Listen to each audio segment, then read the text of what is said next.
Hi, M5641. Please introduce yourself.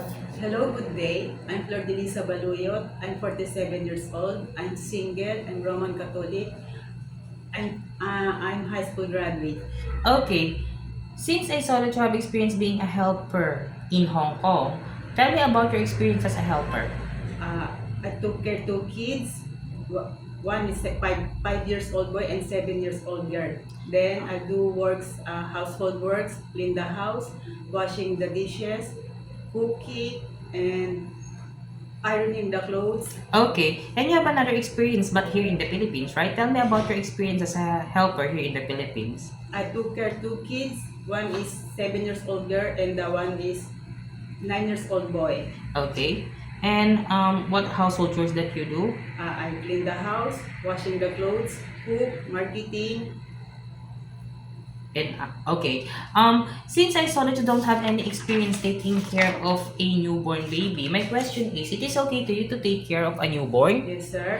Okay, if you have an idea, how do you prepare a milk for a newborn baby? First, I clean my hand, clean the bottle, and then sterilize the bottle and put the among the milk and put the warm water and then shake it and then check the temperature. Then give it to the baby. Okay, if the baby is crying, what will you do? Check the body temperature and check the pampers, The the diaper. diapers. Okay, and if the baby doesn't stop to cry after you check the temperature and also change the diaper, I call, everything that you have done to the baby to make it stop doesn't work, what will you do? I call to my employer. I ask what I do to kids because the baby is not stop to crying.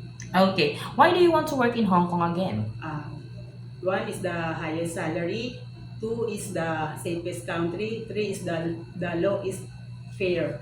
Okay, the law is fair for your domestic helper and also for the people in Hong Kong, right? Yes, sir. Okay. How long do you want to work in Hong Kong? Until my finish contract, and then it's up to my employer, and if she needs me, It my is okay to pleasure. extend. Yes, it's my pleasure to extend my contract. Okay. What will you do if there is someone outside the house of your employer telling that they were a visitor or they were fixing inside the house and they want to go inside? What will you do? First, I asked to my employer if she have visitors, And then if they don't have any visitors that day, what will you do? I'm not intern the visitor because it's not safe To entertain to entertain the visitors visitor. that your employer doesn't know, right? Yes, sir. Okay.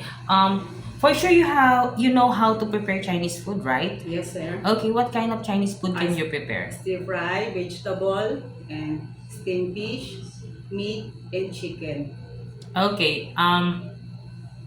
If your employer prepared some food that you are not familiar, it is okay to you to eat the food that they provides. Yes, sir. It is okay to you to share jobs with a helper. Yes, sir. How about sharing room with kids? Yes, sir. It is okay to you to taking care of pets. Yes, sir. How about taking care of elderly? Yes, sir. It is okay to you to learn Cantonese if one of your employer's family don't know how to speak English. Yes, sir. How about cut your hair into short? Yes, sir.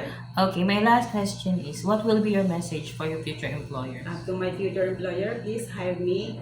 I'm trustworthy, hardworking, and I'll do all my best to serve for your family, and I take care of your kids as my own child. Okay. Thank you very much, Miss Flor de Lisa. Thank you. Thank you.